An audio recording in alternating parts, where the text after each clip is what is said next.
A young waitress named Lucy serves breakfast with bruises hidden under her sleeves. Her boss screams at her, humiliates her daily. Nobody says anything, until 7 motorcycles pull up to the diner. The leader, Marcus Reed, watches everything.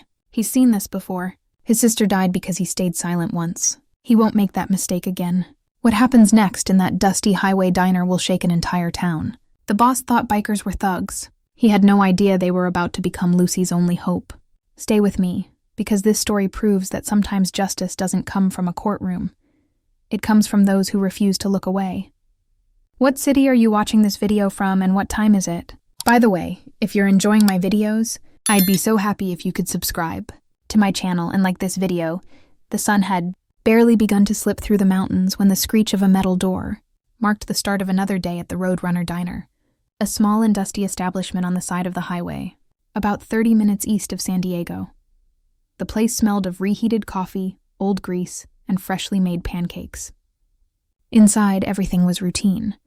The same truckers as always, the same worn wooden tables, the same resigned silence. Lucy was arranging the salt shakers without looking up much. She was just over 20 years old, but the tired gestures on her face made her seem older. Her dark hair was tied in a tight ponytail, and on her left arm, poorly disguised by a long sleeve in the middle of the heat, protruded a yellowish bruise, the shadow of something that went unsaid. Her movements were precise, almost mechanical, and every time someone raised their voice, her body shrank a little. The clock on the wall read 8:15 when a roar was heard that made the windows tremble. It wasn't thunder or an airplane. It was powerful engines. Long, furious. One, then two, then several. The diners stopped chewing. Lucy turned her head, eyes wide as if expecting punishment. Even the cook dropped his spatula. In front of the restaurant, 7 black motorcycles lined up, covered in dust and chrome. The helmets reflected the golden light of dawn. They got off the bikes as if they were part of the desert landscape, big men weathered by the sun, tattoos that spoke of their own wars and others. At the front of them all, a different man. He wasn't the most muscular or the loudest, but the moment he set foot on the ground, everyone knew he was in charge. Marcus Reed, tall, dark-skinned, with a thick beard and eyes as dark as asphalt. He walked with the confidence of someone who has lived through things that aren't told, but are noticed. His leather jacket had worn patches that said more about his history than any resume. He entered the restaurant without saying a word, followed closely by his companions. The air inside the place became dense, almost unbreathable. No one dared to speak. Lucy, trembling inside, took her notepad and approached the table where Marcus and 2 of his men had sat down. "What can I get you?" Her voice was barely a whisper. Marcus looked at her calmly, not with desire or pity. He looked at her the way you observe something you're trying to understand without invading it. He noticed the bruise, the way she avoided eye contact, how her fingers gripped the pen with excessive force. "Coffee to start," he said, his voice hoarse but kind. "And whatever you recommend for breakfast." Lucy nodded without smiling and left. Marcus kept his gaze fixed on her back, analyzing every gesture, every pause. He wasn't new to noticing the pain of others. He recognized it because he knew it up close. Mr. Thompson, the manager of the place, came out of the back room just then. Fat, with a stained shirt and a mustache trimmed as if he were a 2-bit sheriff, he observed the bikers with evident disdain. He walked over to Lucy and spoke to her in a low voice, but not low enough. "They're thugs. Do your job and don't provoke them," he told her without hiding his irritation. "And smile, will you? You look like you slipped on the floor." Lucy didn't respond, just lowered her gaze. Marcus clenched his teeth, not because of the rudeness, but because of the way Lucy shrank before that man, as if every word were a threat. During the next 20 minutes, the restaurant slowly returned to normal. Some diners left with vague excuses, others stayed out of curiosity. The bikers conversed in low voices among themselves, without making a fuss, without bothering anyone. Marcus observed everything, every gesture of Lucy, every movement of Thompson, every look that crossed between them. When Lucy brought the check to Marcus's table, her hands barely trembled. "Thank you," he said, receiving the paper. "Are you okay?" She didn't respond immediately, just looked him in the eyes for barely a second. And in that look, Marcus saw fear, Not the kind you have of strangers. It was the fear you live with daily, the kind hidden behind fake smiles and, "I'm fine, thanks." A fear he knew all too well. Thompson approached, interrupting the moment. "Any problem?" he asked with that forced alpha male voice, crossing his arms over his chest. Marcus stood up calmly. He looked at him without blinking. "None," he responded. "We're just having breakfast." There was an uncomfortable silence. Thompson didn't know how to respond, turned on his heel with a snort and returned to the kitchen. Marcus left a couple of bills on the table, more than double what the breakfast cost. His companions were already leaving. Before leaving, he approached Lucy, who was cleaning a nearby table. "See you, Lucy," he said with a voice that seemed more like a promise than a goodbye.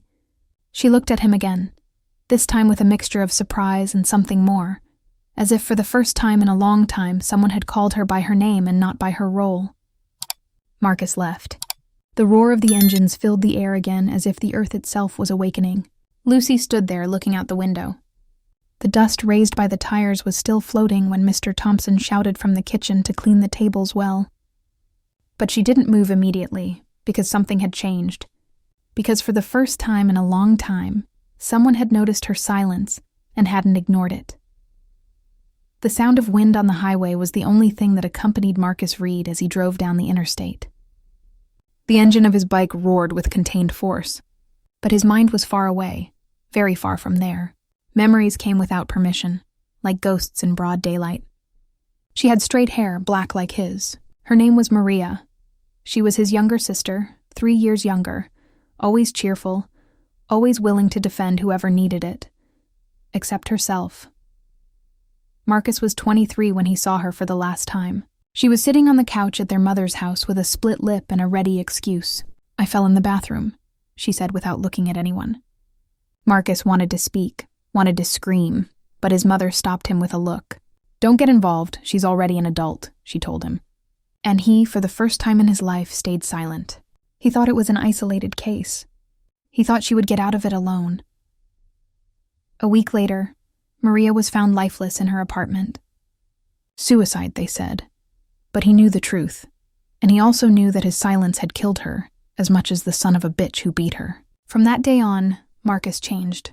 He sold his car, bought an old Harley, and joined the only family that offered him what he needed, the Brotherhood of the Desert Wolves Motorcycle Club. It wasn't a gang. It was an unwritten pact among men who had lost something and decided not to lose themselves. They had simple rules. No drugs, no betrayals, and never stay silent in the face of injustice. Marcus became a leader without wanting to be one. Quiet but firm, strong but fair. He was the first on the road and the last in trouble. And since then, where he went, there was order, and if there was chaos, he faced it. The next dawn found Marcus in front of the same restaurant, not out of hunger, but because of something he couldn't ignore. Lucy. There was something in her gaze that wouldn't let him sleep. Something that resembled Maria too much. That mixture of fear and resignation. As if life no longer offered anything but endurance. He entered alone this time. His boots echoed loudly against the worn ceramic floor. Lucy was behind the counter serving coffee to an elderly man. When she saw him enter, her expression was one of surprise. And something more, perhaps relief. "Good morning," he said, taking off his dark glasses. "Hi, back here again?" "I liked the coffee," he responded with a half smile. "And the service." She lowered her gaze, blushing, and pointed to a table. "Sit wherever you want." Marcus chose the same one from the day before. She approached with her notepad. "The usual?" "Yes, but first..." He looked directly into her eyes. "Are you okay, Lucy?" She blinked. For a second it seemed she was going to say something, but she swallowed the words and lowered her gaze. "Yes, I'm fine," she whispered. Marcus nodded but didn't believe a single syllable. Minutes later, Mr. Thompson came out of the kitchen. His face tensed when he saw Marcus.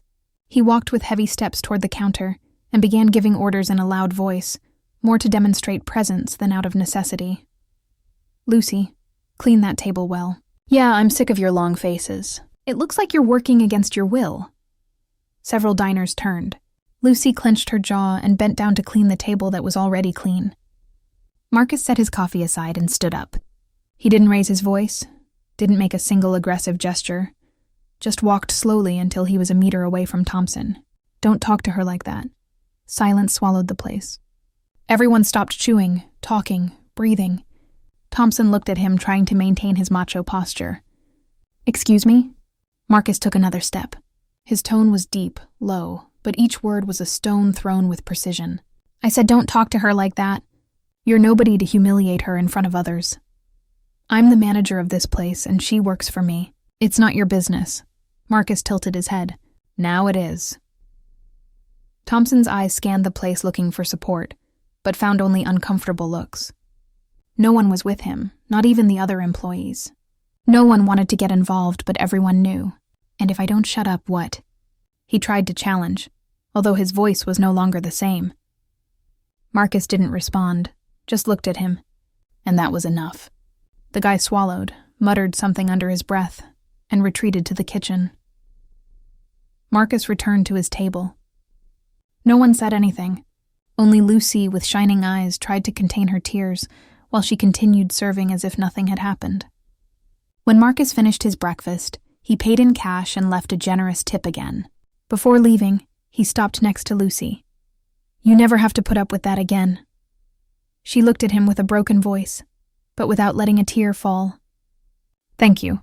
Marcus nodded and left. The sound of his bike took with it some of the fear that weighed on the atmosphere. But in that place, something had broken. The silence. And when that happens, there's no turning back. In a town like Santa Rosa, where the most exciting thing was that the baker ran out of bread before noon, news flew faster than cars on the highway. And when it came to a confrontation in the middle of a restaurant with bikers involved, the scandal became legend in a matter of hours. The rumors were a mixture of exaggerations and half-truths. Some said Marcus had pulled out a knife. Others swore that Mr. Thompson had come out crying. There was even someone who claimed that one of the bikers was carrying a gun.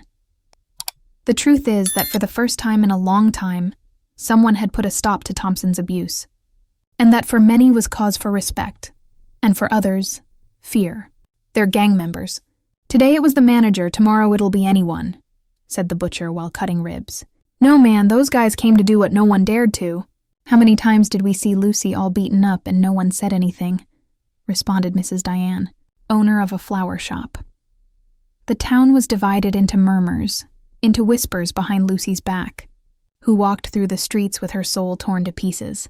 The same day of the incident, Mr. Thompson handed her a termination letter, alleging negative attitude and bad image for the establishment. Lucy didn't cry in front of him, just collected her things and left. She did it as always in silence. Fate sometimes moves in unexpected circles. And in this case, it was Mrs. Clara, a widow in her 60s, who observed from the window of her cafe everything that was happening. Owner of the good taste, she had been preparing tamales and enchiladas for years with the same dedication that a mother cares for her children. That same afternoon, seeing Lucy crossing the square with her head down, she came out to meet her with her apron still on and her hair full of flour. "Girl, do you have a minute?" Lucy nodded shyly. "I saw you working several times at that highway restaurant. Always attentive, always polite. Do you want to come work with me?" Lucy opened her mouth, but the words didn't come out. "You don't have to decide now. I just want you to know that here, if someone raises their voice at you, it's because they're choking on the chili," joked Mrs. Clara, winking at her. Lucy smiled. For the first time in weeks, she smiled for real. Her first days at the Good Taste were like a deep breath after a shipwreck. The atmosphere was warm, the customers kind, and the coworkers respectful. Clara taught her everything with patience, how to handle the register, prepare coffee, and even read customers' signals just by looking at their plates. Lucy began to regain color in her face, in her soul. She slept better, ate without nausea, and laughed without guilt. She didn't talk much about what had happened, but everyone knew, and no one asked. From time to time, Marcus would stop by. He never announced it.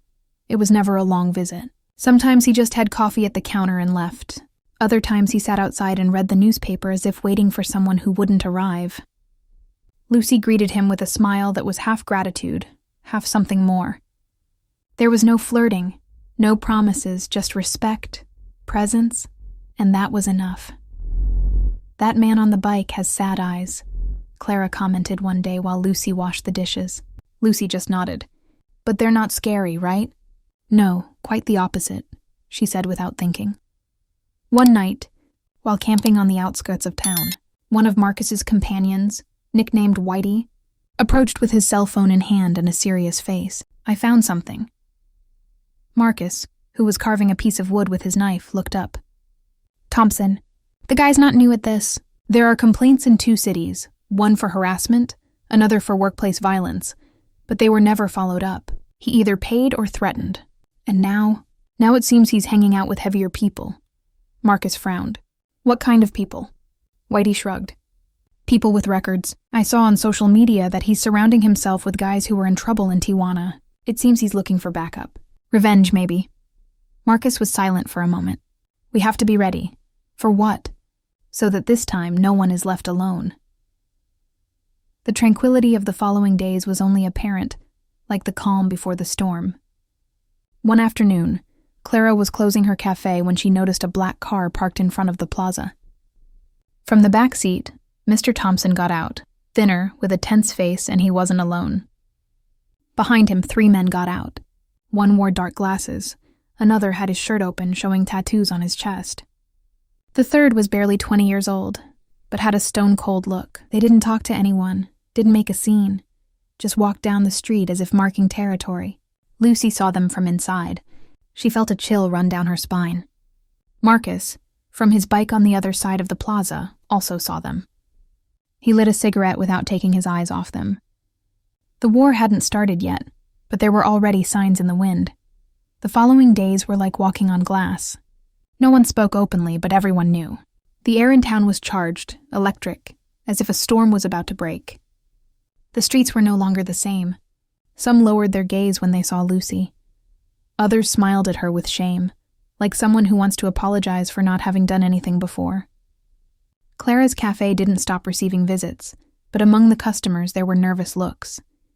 Lucy noticed it.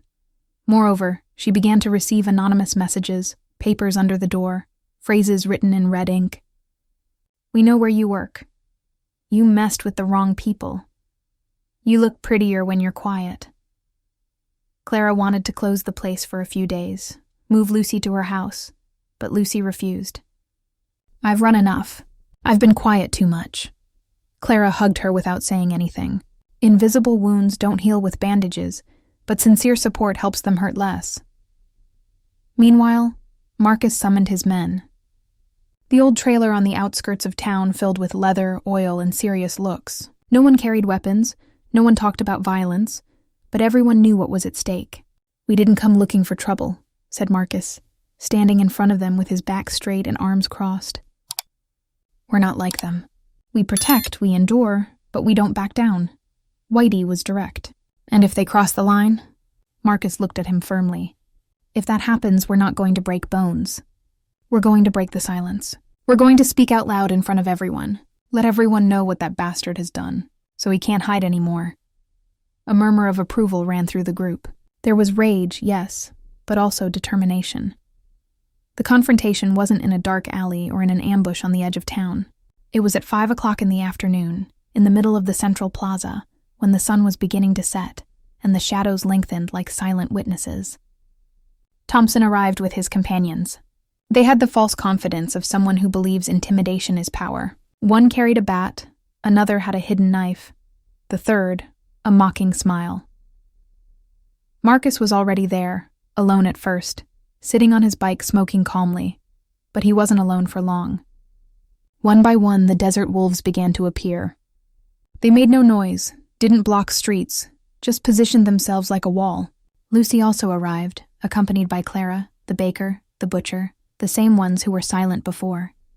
Now they were there, watching. Is that what you came for? To pose for the cameras? Thompson said mockingly. Who do you think you are, Marcus?